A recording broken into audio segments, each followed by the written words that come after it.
My name's Carson. Welcome back to Thrifty Garage, a channel where we do everyday repairs, how-tos, and reviews. And in today's video, we're going to show you part one of our shipping container shop building. So you can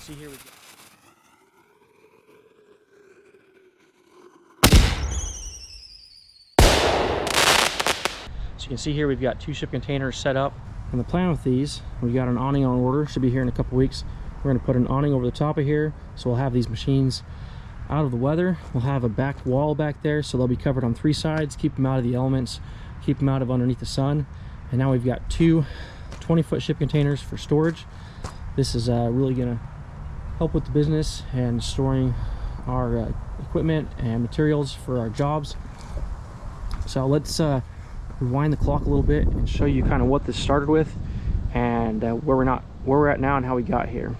So when we first bought this property, this whole back corner was completely covered in vegetation. We had a ton of garbage back here and you couldn't even get through half this area. So over time we've really changed this area. You couldn't see the whole side of this barn right here, and from about 20 feet in was just completely dense vegetation. Couldn't walk through there, full of a foot of leaves and brush and just growth everywhere. So we have slowly over time cleaned this out, mowed this down, removed, there's like an old doghouse here, removed a whole dump trailer or two of straight up garbage, another several loads of limbs and vegetation. We have limbed up this tree, got a lot higher. When my sister came to visit in her camper trailer, she parked her camper trailer here. That was the first vehicle to park right here, and so we limbed up all these trees, got this really nice and open. And with this phase of the project, we finally have paved over the top of this with base material. So now we've got a really nice compactable surface that we can run the machines and equipment, trucks and trailers on, and parking. So in order to do that final step, we also had to put in a drainage system. So underneath the driveway here, we've got a French drain that runs underneath here. We also have a natural swell, and this natural swell and drainage system comes over here to our open French drain. We had to do this French drain before we put in the shipping containers because they were going to block our access, and that would have been a very difficult project. So any water that enters right here, anything that's dripping off this roof here, drops right in here and will enter that drain pipe, and then will be carried down the driveway and out underground, as well as anything that overflows that will be on the surface and drain out and around down the driveway. So we've got a few spots here for palletized goods. We got a couple pallets of retaining wall blocks. We've got pallets of pallets, and we've got some natural stone, an old unused fuel transfer tank, and we've cleaned up these trees so that they're got as much breathing room as possible. And we still need to clean up some of this, but overall this is much cleaner than what it was. We've got a nice gravel pathway here. Plan on this container is to add, we're going to put our sprinkler pipe on here. We can weld some brackets for the side there. You can see here we have a pretty big elevation change here. So here's our French drain, continues through here, and catches all the water that comes down this, which was flooding the shop before. We actually had a big flood one year and all the water came in here, and actually this was full of dirt, and it actually went up and over and into this side garage area, this lean-to area, having lots of problems. So we've kind of cleaned up this whole area, and it was really hard for me to build this up so high. It seems really abnormally high, but we had to go up this high because of our drainage situation here. The way the runoff runs through here, it comes across the field here, and we've got a berm set up right here that directs the water around the garage that way and around through the yard this other way. And so we had to start with this elevation here for this container, and then we had to match the elevation for this other container. So we had to bring this whole area up. And the way we did that is we got these huge concrete waste blocks, which are relatively inexpensive. For 4 of these was about 250 bucks. We did have to go pick them up. We had to use the skid steer to lift them off the trailer. We could only carry 2 on the trailer at a time because they weigh about 5,000 pounds a piece.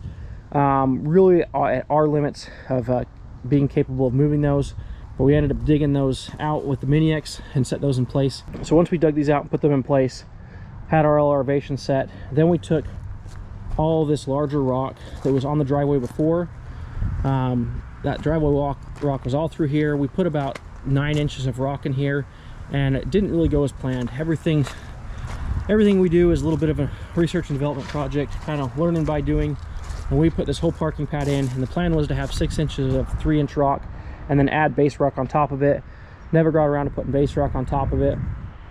All of the fines, and as we drove over that, that limestone continued to break down, and all of the fines fell to the lower 6 inches of that. So we ended up only having to scrape off about 3 inches of the top surface, and underneath we had a nice base material, and then we just added new base on top of it. So we've got about 2 or 3 inches of base, new base on top of that. We just took all of those big 3-inch rocks and we scraped them and brought them up here.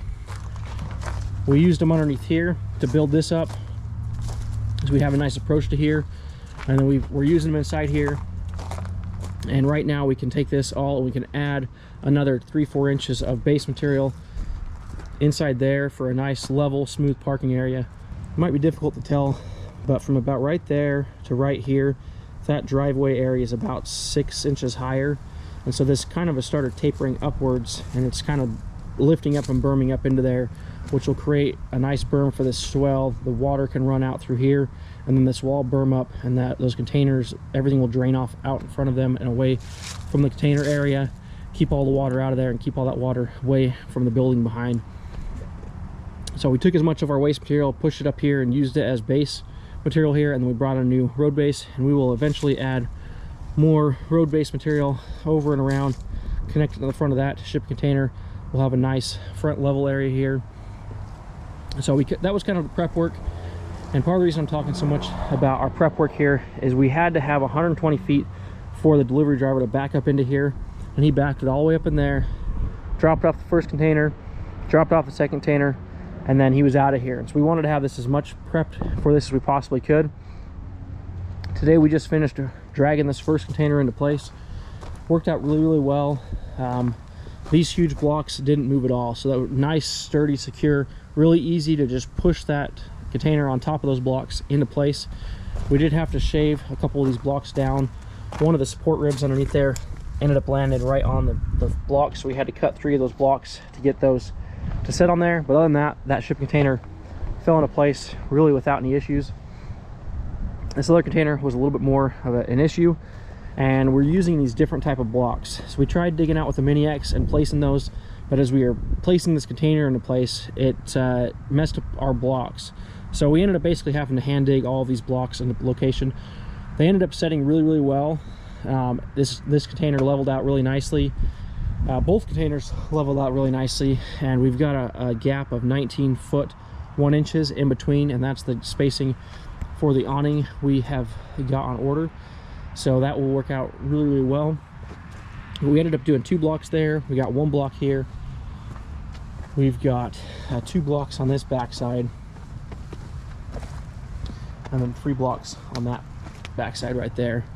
So any water that does get underneath that container will drain out through here and enter our French drainage system and run out front there, keep it away from our storage building back here, our wood shed. Like I said, we're going to have a covered back piece here, cover this up, and we will do a separate video on the installation of that awning. I believe it's a 6.5 foot tall awning. Again, it's a 19 foot 1 inches in between containers, and it will go the full length of the container, so about 20 foot in length, and really will make for a really nice area. We can even do some maintenance on the machines in here during the winter. Last year I had to do some maintenance on this machine, do the 250-hour service, and it was no fun out in the rain. It was on the concrete driveway, but now we've got an area right here we can park and do maintenance if we need to. Luckily the skid will fit in the garage, so I always try to do maintenance in the garage, but the Mini X is too tall and have to do all out here. Other hurdles and roadblocks we had with installing these 2 shipping containers, really, aside from digging those out, we didn't even need the Mini X. Everything we did was with the skid. So really this is a project, if you have a skid steer that can lift at least probably 2,500 to 3,000 pounds, you should be good. These containers weigh about 5,000 pounds, but due to the size of them, you're able to get on one end and just lift one end and use your leverage. So that ended up working out really well for us.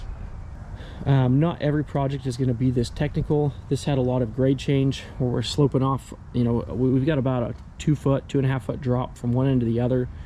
So that was a lot of the math that went into this was that. Could you try again? This is a project I've been planning on for a long time. I've had a lot of different considerations. There's a lot of cons to using this method, but there's a lot of pros. Some of the pros going with shipping containers and a shipping container storage shop would be the cost. Both these containers delivered was about $6,500, $7,000 with tax. And then the awning is going to be about $2,000 or $2,500 with the back wall. So for less than $10,000, we've got a 20 by 35 shop area. We've got secure storage, and in the matter of a couple of days, it's all up and ready to go. So labor cost included, it's a great option. Really would have liked to have gone with a 40-foot shipping container, but with the location where we're at and the way the property is situated, and the way we've got to have access from trailers coming in and out, it just didn't make sense to do a 40-foot shipping container without having a massive long driveway to the back side of the property. And I just didn't want to dedicate that much space for what is essentially a temporary building. So that's another pro to using these, is they're a temporary building. So in most areas, you're not going to have to get them permitted, and you're going to kind of skate under the radar of local jurisdictions. So long term, probably won't be here. Long term plan would be to move these onto a lot, commercial lot for the business. But for now, it will help with some. It'll help get rid of solve a storage need, and it will help do it at a pretty decent low cost. So be sure and subscribe to the channel. Check out that future video on the awning installation. I'm really looking forward to doing that, and this is something that's been a long time in the works. Thanks for watching Thrifty Garage, and we'll see you on the next one.